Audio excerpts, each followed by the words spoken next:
दोस्तों, आज से लगभग 2500 साल पहले छांदोग्य उपनिषद में एक अद्भुत कहानी दर्ज है। और यह कहानी सिर्फ एक राजकुमार की नहीं है, यह कहानी उस हर इंसान की है जो बहुत कुछ जान लेने के बाद भी भीतर से खाली, असंतुष्ट और बेचैन महसूस करता है। आप भी सुनिए ये कहानी, क्योंकि यह आपके भीतर जीवन को लेकर एक गहरी समझ पैदा करेगी। कहानी कुछ यूँ है कि एक राजकुमार था, श्वेतकेतु।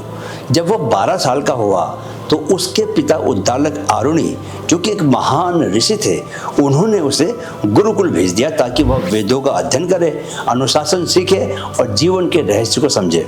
12 वर्षों तक उसने चारों वेदों का अध्ययन किया, ऋग्वेद, सामवेद, यजुर्वेद, अथर्ववेद और साथ ही व्याकरण, छंद, ज्योतिष, यज्ञ विद्या, सब कुछ।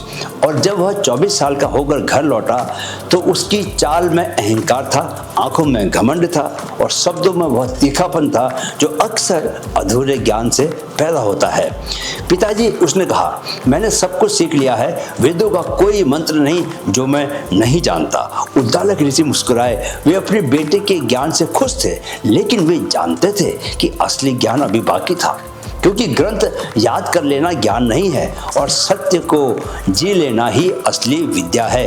एक दिन उन्होंने श्वेतकेतु से पूछा, सौम्य, ये ना श्रुतम श्रुतम भवति, अमतम मतम, अविज्ञातम विज्ञातम भवति। बेटा, क्या तुमने यह ज्ञान सीखा जिससे अनसुना सुना जाता है, अनदेखा देखा जाता है और अज्ञात ज्ञात हो जाता है? श्वेतकेतु ठिठक गया। पहली बार उसे लगा कि शायद कुछ छूट गया है और पहली बार उसके भीतर अहंकार के पीछे छिपा डर बाहर आया कि कहीं वह सच में कुछ नहीं जानता। यह कैसे संभव है पिताजी? एक ज्ञान से सब कुछ कैसे जाना जा सकता है? तब शुरू हुई दोस्तों वेदांत की सबसे महत्वपूर्ण शिक्षा। सत्यम ज्ञान मनंतम ब्रह्म और तत्वमसि, तू ही वह है। दोस्तों, आज हम उसी यात्रा पर निकलेंगे जो श्वेतकेतु ने की थी। और यह केवल दर्शन की चर्चा नहीं है, यह आपकी अपनी खोज है। एक ऐसी यात्रा जो आपको आपसे मिलवाएगी और शायद आपके भीतर वर्षों से छिपे उस प्रश्न का भी जवाब दे देगी जो आप भीड़ में रहते हुए भी अकेलेपन में महसूस करते हैं। तो चलिए सबसे पहले जानते हैं कि वेदांत क्या है। दोस्तों, वेदांत को अक्सर लोग पुरानी बातें समझकर छोड़ देते हैं, जबकि सच यह है कि वेदांत ही वह विज्ञान है जो मनुष्य की सबसे पुरानी और सबसे आधुनिक समस्या, उसकी पहचान, उसकी आइडेंटिटी के संकट कि मैं कौन हूं के प्रश्न को जड़ से छूता है। अगर हम शब्द विच्छेद करें तो वेदांत हुआ वेद प्लस अंत, लेकिन यहाँ अंत का मतलब केवल समाप्ति नहीं है, क्योंकि संस्कृत में अंत के 3 अर्थ हैं। समाप्ति वेदों का अंतिम भाग, सार यानी कि वेदों का निचोड़, मुख्य संदेश और लक्ष्य यानी कि वेदों का परम उद्देश्य। इसलिए वेदांत का मतलब है वेदों का सार, वेदों का लक्ष्य और वेदों की परम शिक्षा। अब जरा ऐतिहासिक संदर्भ पर आते हैं। दोस्तों, यह ज्ञान उपनिषदों में मिलता है। 108 प्रमुख उपनिषदें हैं, लेकिन 10 से 12 मुख्य हैं। ईशावास्य, केन, कठ, प्रश्न, मुंडक, मांडूक्य, तैत्तिरीय, ऐतरेय, छांदोग्य और बृहदारण्यक। और इन ग्रंथों का उद्देश्य आपको सूचना देना नहीं है, बल्कि आपके भीतर के असली देखने वाले को जगाना है। लेकिन रुकिए, यह कोई सूखा बासी दर्शन नहीं है, यह आपके जीवन की सबसे बड़ी समस्याओं का समाधान है। मैं कौन हूँ यानी अपनी पहचान, अपनी आइडेंटिटी की समस्या। मैं यहाँ क्यों हूँ यानी जीवन के उद्देश्यों की खोज। मृत्यु के बाद क्या यानी कि अमरता की चाह। दुख क्यों है यानी कष्टों से मुक्ति की इच्छा। और खुशी कहाँ मिलेगी यानी आनंद की तलाश। एक प्रयोग करते हैं। अभी इस पल अपने आप से आप पूछिए, मैं कौन हूँ? पूछिए, खुद से पूछिए, मैं कौन हूँ? आपका पहला जवाब होगा दोस्तों, मैं राम हूँ या मैं श्यामा हूँ या मैं मोहन हूँ। यह आपके नाम है। फिर आप कहेंगे मैं इंजीनियर हूँ या मैं शिक्षक हूँ। यह आपका पेशा है। फिर आप कह सकते हैं कि भाई मैं तो भारतीय हूँ। आप अपनी राष्ट्रीयता बता सकते हैं, लेकिन क्या हो गया, यह आपकी राष्ट्रीयता है। लेकिन वेदांत पूछता है ये सब चीज़ें हैं या आप हैं? क्योंकि आप कहते हैं मेरा नाम, मेरा पेशा, मेरा देश। और मेरा कहने का मतलब है कि यह आपकी संपत्ति है, आप नहीं है। आपकी संपत्ति है, लेकिन आप खुद यह नहीं हो। अगर हम आज के आधुनिक समय की बात करें दोस्तों, तो आज आप एक कंपनी में काम करते हैं, कल आप दूसरी कंपनी ज्वाइन कर लेते हैं, तो क्या आप बदल गए? नहीं, आपकी भूमिका बदली, आपका कार्ड बदल गया, विजिटिंग कार्ड बदल गया, आपका डेजिग्नेशन भी हो सकता है कि बदल जाए, पर आप तो वही रहे ना। वैसे ही आपके पास यह शरीर है, लेकिन आप यह शरीर नहीं है। आपके पास यह मन है, लेकिन आप यह मन नहीं है। तो फिर आप कौन है? यही वेदांत की सबसे बड़ी खोज है। आज इस खोज के लिए आप तैयार हो जाइए। तो वेदांत का पहला सिद्धांत है दोस्तों, ब्रह्म यानी कि परम सत्य की गहराई। जी हाँ दोस्तों, वेदांत का पहला महासिद्धांत है सर्वम खलविदम ब्रह्म। यह सब कुछ ब्रह्म ही है। लेकिन ब्रह्म क्या है?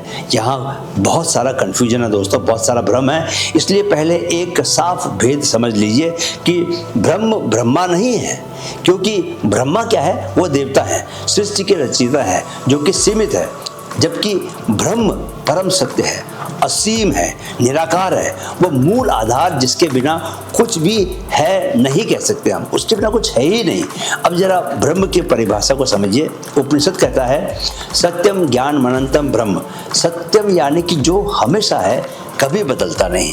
ज्ञानम यानी कि चेतना, जागरूकता का स्रोत। अनंतम यानी कि असीमित, जिसकी कोई सीमा नहीं है। वैज्ञानिक दृष्टिकोण की बात करें तो आज विज्ञान कहता है E = mc²। ऊर्जा और पदार्थ एक ही है। आइंस्टाइन ने कहा था कि रियलिटी कई बार हमारी परसेप्शन का खेल होती है। और वेदांत दोस्तों हजारों साल पहले कह चुका था कि जो दिखता है वही अंतिम सत्य नहीं है, क्योंकि सत्य वह है जो बदलता नहीं है, और जो बदल रहा है वह किसी गहरे आधार पर टिका हुआ है। आइए इसे जरा कहानी से समझते हैं।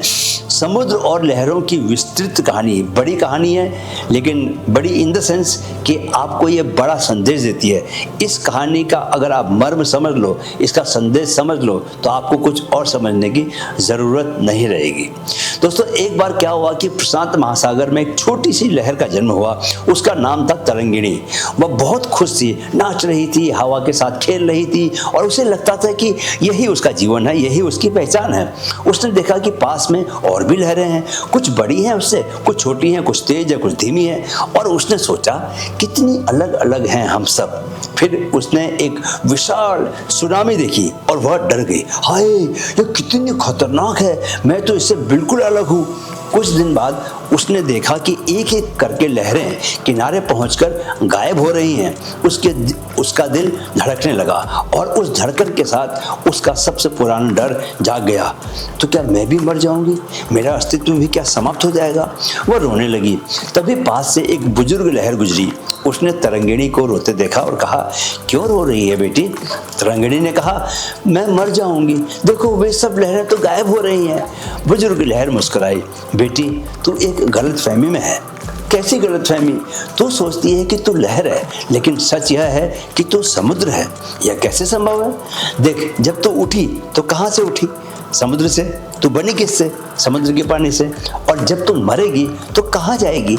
समुद्र में वापस। तो तू अलग कब हुई?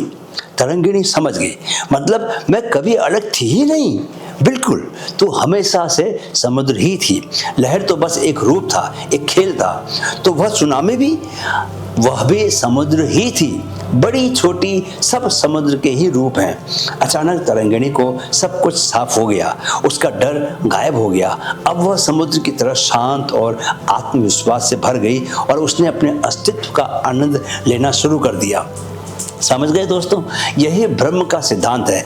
आप, मैं, पेड़, पहाड़, तारे सब उसी एक परम सत्य के अलग अलग रूप हैं। सत्य एक ही है, नाम क्या है? अनेक हैं। अब जरा आपको मैं आधुनिक उदाहरण देकर समझाता हूँ।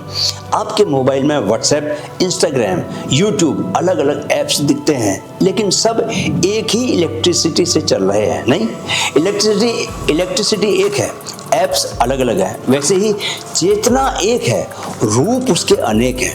यानी जितने भी संसार में जीव हैं, सब में एक ही चेतना है। धर्म, जातियाँ, गांव, शहर, राज्य और राष्ट्र भले ही सबके अलग हों, हम सब में चेतना एक ही है जो हमें महाचेतना से मिलती है। जैसे तरंग समुद्र में पैदा होती है और समुद्र में ही विलीन हो जाती है, वैसे ही चेतना महाचेतना से जन्म लेती है और उसी में मिल जाती है। दोस्तों, अब आते हैं दूसरे सिद्धांत पर। आत्मा वेदांत का दूसरा महावाक्य है, अहम ब्रह्मास्मि, मैं ब्रह्म हूँ। और यह सुनकर आपके भीतर स्वाभाविक विरोध उठेगा कि यार, मैं तो एक छोटा सा इंसान हूँ, ब्रह्म कैसे हो सकता हूँ।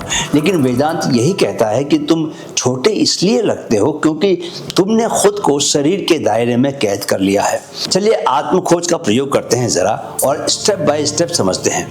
स्टेप नंबर 1, शरीर की जांच। अपने हाथ को देखिए, कहिए यह मेरा हाथ है। अपने पैर को देखिए, कहिए ये मेरा पैर है। अपने सिर को छूइए, कहिए ये मेरा सिर है। और ध्यान दीजिए कि हर बार आप कह रहे हैं मेरा पैर, मेरा हाथ, मेरा सिर, जिसका मतलब है ओनर और प्रॉपर्टी अलग है। जब आप कहते हैं मेरी कार, तो आप कार नहीं होते। वैसे ही मेरा शरीर कहने से आप शरीर नहीं हो जाते। जैसे कार आपकी होते हुए भी आपकी नहीं है, वैसे ही शरीर आपका होते हुए भी आप शरीर नहीं है। स्टेप नंबर 2, मन की जांच। जब आप खुश होते हैं तो कहते हैं मेरा मन खुश है। जब परेशान होते हैं तो कहते हैं कि मेरा मन परेशान है। यहाँ भी दोस्तों मेरा आ रहा है, मतलब कि आप मन भी नहीं हैं, क्योंकि मन तो बदल रहा है और सत्य कभी बदलता नहीं है। जैसे कार आपकी थी पर आप कार नहीं, वैसे ही मन आपका है पर आप मन भी नहीं है। स्टेप नंबर 3, बुद्धि की जांच। आप कहते हैं मेरी बुद्धि तेज है या मेरी बुद्धि धीमी है, मैं तो मंद बुद्धि हूँ। यहाँ भी मेरी शब्द का इस्तेमाल हो रहा है, मतलब आप बुद्धि भी नहीं है। तो फिर सवाल उठता है कि यह मैं कौन है। जब आप बोलते हैं आई एम, तो हु इज द आई। चलिए अब जरा साक्षी चेतना का अनुभव करते हैं।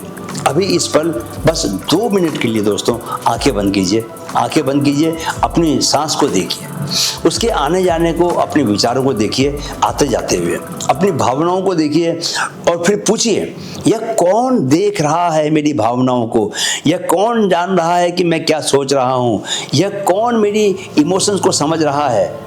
जो सांस को देख रहा है वह सांस नहीं है, जो विचारों को देख रहा है दोस्तों वह विचार नहीं है, जो भावनाओं को देख रहा है वह भावना नहीं है, वही दृष्टा है, यही साक्षी है, यही आत्मा है। चलिए अब आपको मैं सुनाता हूँ कठोपनिषद की एक अमर कहानी। कौन सी? नाचिकेता और यम। दोस्तों बहुत पहले वाजश्रवा नाम के एक राजा ने एक यज्ञ किया। यज्ञ में उन्होंने वादा किया कि वे अपनी सारी संपत्ति दान कर देंगे, लेकिन जब समय आया तो उन्होंने बूढ़ी कमजोर गायें दान कर दी और जो हृष्ट पुष्ट अच्छी गायें थी उनको दान में नहीं दिया। उनका बेटा नचिकेता जो केवल 11 साल का था, यह देखकर बहुत दुखी हुआ। उसने अपने पिता से कहा, पिताजी आपने सब कुछ दान करने का वादा किया था, मैं भी तो आपकी संपत्ति हूँ, आप मुझे किसे देंगे? राजा परेशान हो गए। नचिकेता ने बार बार पूछा तो आखिर में राजा ने तंग आकर गुस्से में कह दिया, मैं तुझे यम यानी मृत्यु के देवता को देता हूँ। नचिकेता ने कहा, ठीक है पिताजी, मैं यम के पास जाता हूँ। यम के घर पहुंचकर नचिकेता को पता चला कि यम तो कहीं गए हुए हैं। 3 दिन तक नचिकेता ने बिना खाए पिए इंतजार किया। जब यम वापस आए तो उन्हें बहुत बुरा लगा। उन्होंने कहा, बेटा तुम 3 दिन मेरे घर पर भूखे प्यासे पड़े हुए हो, मैं तुम्हें 3 वरदान देता हूँ। तब नचिकेता ने 3 वरदान मांगे। पहला वरदान क्या मांगा उन्होंने? नचिकेता ने कहा कि मेरे पिता का गुस्सा शांत हो जाए। पितृभक्त था ना, इसीलिए सबसे पहला पिता का गुस्सा शांत हो जाए, यही वरदान मांगा। यम ने कहा तथास्तु। दूसरा वरदान उन्होंने मांगा, मुझे स्वर्ग जाने का रास्ता बताइए। यम ने स्वर्ग जाने की विधि उनको बता दी। तीसरा वरदान नचिकेता ने मांगा, लोग कहते हैं मृत्यु के बाद आत्मा रहती है, कुछ कहते हैं कि नहीं रहती, सच क्या है ये मुझे बताओ। अब यम तीसरा वरदान सुन के घबरा गए। उन्होंने कहा, देवता भी इसमें कंफ्यूज हैं, कुछ और मांग लो, हजारों साल की उम्र मांग लो, सोने का पहाड़ मांग लो, सुंदर सुंदर रानियां मांग लो, बड़ा सा राज्य मांग लो। लेकिन नचिकेता नहीं माना, ये सब तो बहुत ही टेम्परेरी है, मुझे परमानेंट सत्य चाहिए। तब तब यम समझ गए कि यह कोई साधारण बच्चा नहीं है। उन्होंने तब आत्मा का रहस्य बताया। न जायते म्रियते वा कदाचित न एतत् भूत्वा भाविता वा न भूयः अजो नित्यम शाश्वतोयम पुराणो न हन्यते हन्यमाने शरीरे। यानी कि यह आत्मा न तो जन्मती है न मरती है, यह अजन्मा शाश्वत पुरातन है। शरीर के मारे जाने पर भी यह नहीं मरती। यही हमारी असली पहचान है। हम वह अमर चेतना है जो इस टेम्परेरी शरीर में रह रही है और जो शरीर के बदलने के साथ बदलती नहीं है बल्कि शरीर के बदलने को देखती है, उसकी साक्षी है। वेदांत का तीसरा सिद्धांत है दोस्तों माया, यानी कि भ्रम की गहरी समझ। दोस्तों अब आता है सबसे इंटरेस्टिंग सिद्धांत माया का। अगर हम एक ही हैं तो फिर यह डाइवर्सिटी क्यों दिखती है? मैं अलग दिखता हूँ, आप अलग दिखते हैं, पेड़ अलग दिखते हैं, पहाड़ अलग दिखते हैं। वेदांत का जवाब है कि ये माया है। माया का सही मतलब क्या है? माया झूठ नहीं है। माया यानी कि वह शक्ति जो एक को अनेक दिखाती है। Maya is equal to cosmic creative power. इसे जरा दोस्तों रस्सी और सांप के उदाहरण से समझिए। जरा कल्पना कीजिए कि देर शाम को अंधेरा जब हल्का सा हो चुका है, आप जंगल के रास्ते से जा रहे हैं और चंद्रमा निकला हुआ है, हल्की सी चांदनी भी है। अचानक आपके सामने कुछ दिखता है। आप उस धुंधली रोशनी में आपको लगता है कि यार ये सांप है। तुरंत क्या होता है, आपका दिल जोर से धड़कता है कहीं ये मुझे काट ना ले, और आप उछल जाते हो और आपको पसीना आने लगता है, आपकी सांसें तेज हो जाती हैं, आप पीछे हटते हो या भागते हो, हाय सांप सांप बचाओ, चिल्लाते हो। आप ऐसा चिल्लाते हो ना, अपने आप से चिल्ला पड़ोगे। आपकी मर्जी पर नहीं रहता, क्योंकि आपकी बॉडी ने ऐसा समझा, आपकी समझ को ये लगा कि यार ये सांप है, तो आप उसको सांप ही मानोगे। तो ये सब बहुत एकदम से वास्तविक आपको लगता है। आपका डर जेन्युइन है। आपको जो पसीना आया है, आपको जो डर लगा है, उसमें कोई भी गलत नहीं है, ये कोई भी नकली नहीं है, वो माया नहीं है। फिजिकल रिएक्शन जो आपने किया वो क्या है, असली है। फिर कोई टॉर्च की रोशनी आपको दिखाता है तो आपको पता चलता है अरे जिसको मैं सांप समझ रहा था ये तो रस्सी है, कोई सांप तो यहाँ था ही नहीं। चलिए अब जरा इस पूरे उसका विश्लेषण करते हैं इस घटना का। तो रस्सी जो थी वो असली थी, वैसे ही जैसे ब्रह्म असली है। सांप का अपीयरेंस भी रियल था। जैसे यह दुनिया है दोस्तों, यह भी दुनिया भी क्या है, रियल दिखती है। आपको जब रस्सी को देखा तो आपको वो सांप लगा, तो ऐसी दुनिया जो दिखती है आपको वो रियल दिखती है। लेकिन सांप एक्चुअली नहीं था, सेपरेटनेस की तरह है ना। सांप नहीं था मतलब वो रस्सी थी। ऐसी दुनिया जैसी दिख रही है वो वैसी है नहीं। आपके इमोशंस रियल थे, जैसे कि एक्सपीरियंस होते ही हैं, जो आपने रिएक्ट किया वो भी रियल थे। वेदांत आपके लिए माया को दूर करके आपको ब्रह्म की अनुभूति करवाता है। इस बात को आप समझ लीजिए। इसे एक दूसरे उदाहरण से भी हम समझने की कोशिश करते हैं। स्वप्न का दर्शन, सपने का उदाहरण। आप रात को दोस्तों सो रहे हैं, सपना आपको आता है कि आप एक जंगल में हैं और आपके पीछे शेर है। आप शेर से बचकर भाग रहे हैं, शेर आपको पकड़ने ही वाला है कि आप बहुत घबरा गए हैं और चीख मारते हैं आप, और अचानक आपकी नींद खुल जाती है, टूट जाती है। आप पाते हैं कि यार आप तो सुरक्षित हैं, बिस्तर पे आप लेटे हुए हैं, ये तो सपना था, वहां कोई शेर नहीं था। तो अगर इसका विश्लेषण करेंगे तो जानेंगे कि सपने में शेर रियल लग रहा था, आपका डर रियल था, लेकिन शेर एक्चुअली एग्जिस्ट ही नहीं करता था। तो क्या सपना झूठा था?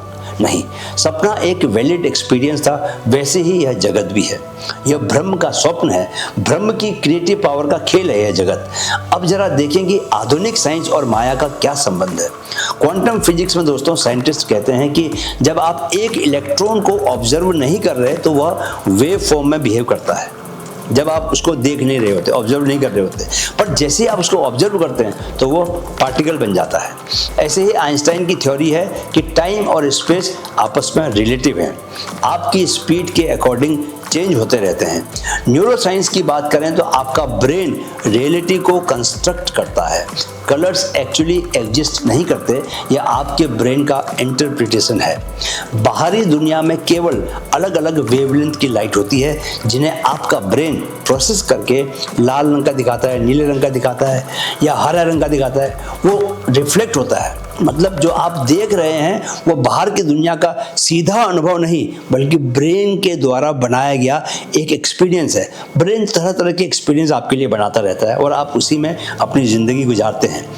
दोस्तों यही समझ वेदांत की उस बात से जुड़ती है कि हम वस्तुओं को नहीं बल्कि उनकी मानसिक व्याख्या को जी रहे होते हैं। आपका माइंड जो व्याख्या करता है वस्तुओं की, आप उनको उसी रूप में लेते हैं। सब लोगों का माइंड जो है चीज़ों की अलग अलग तरह से व्याख्या करता है, तो आप हर व्यक्ति जीवन को अलग अलग तरह से जी रहा होता है। यह सब दोस्तों माया का ही विज्ञान है। चलिए आप जानते हैं कि माया के स्तरों के बारे में। तो माया का पहला जो स्तर होता है दोस्तों, वो होता है व्यवहारिक स्तर, प्रैक्टिकल स्तर, यानी कि डेली लाइफ का लेवल, जहाँ पर डाइवर्सिटी आपको रियल लगती है, जबकि प्रैक्टिकल पर्पजेस के लिए सब कुछ अलग है। दूसरा है प्रतिभासिक स्तर, यानी कि ड्रीम स्टेट या इल्यूजन्स। यहाँ दोस्तों क्या होता है कि टेम्परेरी अपीयरेंसेस होते हैं, जैसे रस्सी में सांप देख लेना।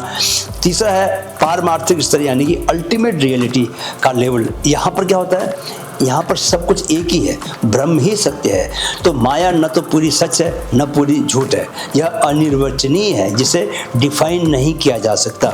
जैसे सिनेमा हॉल में मूवी देखते समय दोस्तों आप जानते हैं कि यह स्क्रीन पर लाइट का खेल है, पर फिर भी आप मूवी के हिसाब से रोते हैं, हंसते हैं, है ना, कभी खुश होते हैं, कभी दुखी होते हैं। वैसे ही यह जगत भी है, ब्रह्म की कॉन्शियसनेस पर माया का खेल है। ठीक है, इसको भी खेल की तरह ही आपको समझना है। तो चलिए दोस्तों आप जानिए कि व्यवहारिक जीवन में वेदांत क्या गुल खिला सकता है। दोस्तों वेदांत को पढ़कर आप कहेंगे कि ठीक है, पर यह सब थ्योरी है, बहुत इंटरेस्टिंग है, लेकिन है तो थ्योरी ही। लेकिन मेरी लाइफ में ऑफिस स्ट्रेस है, फैमिली प्रॉब्लम्स हैं, फाइनेंशियल टेंशन्स है, इसका क्या फ़ायदा? आप जो इतना ज्ञान दे रहे हैं उसका क्या फ़ायदा? दोस्तों बहुत बड़ा फ़ायदा है। आइए देखते हैं कि क्या क्या फ़ायदा है। पहला फ़ायदा यह है दोस्तों कि यह मृत्यु के भय से आपको मुक्ति दिलाता है। इससे डर का मूल कट जाता है। जी हाँ, सबसे पहला और सबसे गहरा लाभ यह है कि मृत्यु का भय धीरे धीरे अपनी पकड़ खोने लगता है, क्योंकि डर का मूल कारण मृत्यु नहीं है, डर का मूल कारण पहचान है, आइडेंटिटी है। हम शरीर को ही मैं मान लेते हैं, इसलिए शरीर के खत्म होने का डर हमारे पूरे अस्तित्व को हिला देता है। लेकिन जब यह स्पष्ट होता है कि मैं शरीर नहीं हूँ, मैं वह चेतना हूँ जो शरीर को चला रही है, जो विचारों को देख रही है, जो अनुभवों को जी रही है, तब मृत्यु एक दीवार नहीं एक दरवाजा बनती है और डर का केंद्र हमेशा के लिए बदल जाता है। आप देखिए, शरीर थकता है, आत्मा कभी नहीं थकती। शरीर बूढ़ा होता है, आत्मा कभी बूढ़ी नहीं होती। शरीर घायल होता है, लेकिन आत्मा को कोई चोट नहीं लगती। और जब यह समझ आपके भीतर उतरने लगती है तो जीवन में एक नया साहस पैदा होता है, क्योंकि अब आप खोने के डर से निर्णय नहीं लेते, आप जागने की स्पष्टता से, जागने की क्लैरिटी से निर्णय लेते हैं। दूसरा फायदा यह है कि वेदांत का ज्ञान दुख का अर्थ बदल जाता है। दर्द रहता है, पीड़ा घटती है। जी हाँ दोस्तों, वेदांत दुख को मैजिकली गायब नहीं करता, लेकिन वह दुख के साथ आपकी आइडेंटिफिकेशन को तोड़ देता है, काट देता है। दर्द जीवन का हिस्सा है, शरीर का दर्द, संबंधों का दर्द, संघर्ष का दर्द, लेकिन पीड़ा तब बनती है जब मन उस दर्द को मैं मान लेता है और कहता है कि मैं ही टूट गया, मेरा जीवन ही खत्म हो गया, अब तो कुछ बचा ही नहीं।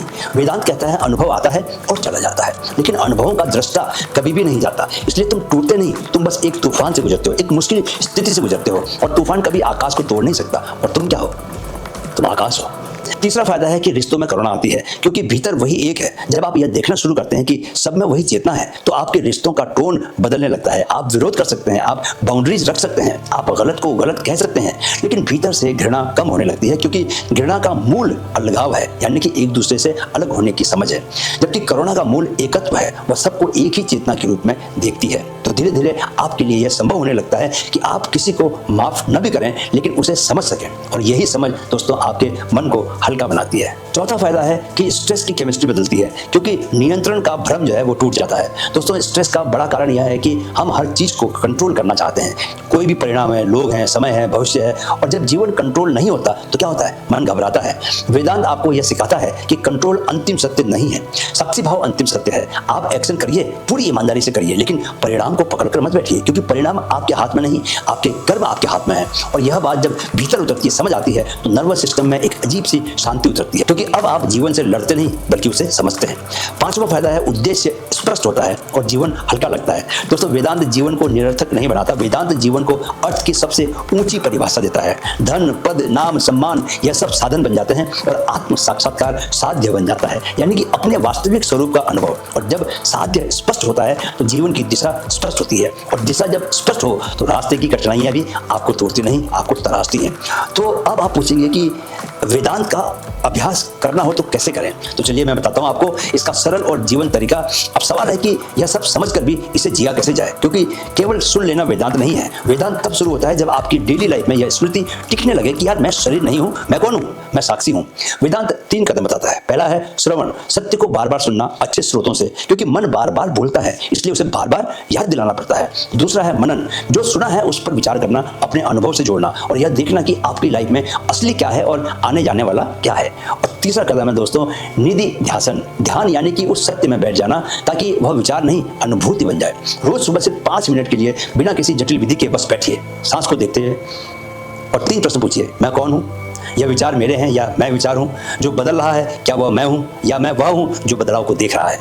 धीरे धीरे दोस्तों आपके भीतर एक दूरी पैदा होगी, दूरी नहीं स्पष्टता, क्लैरिटी, और वही क्लैरिटी से जीवन में एक नई फ्रीडम, नई आज़ादी जन्म लेती है।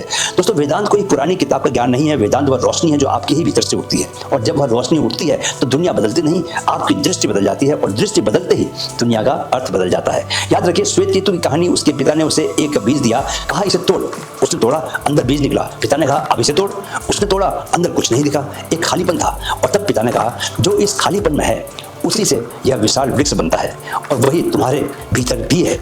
यह वेदांत का अंतिम वाक्य नहीं दोस्तों, यह वेदांत का अंतिम अनुभव है।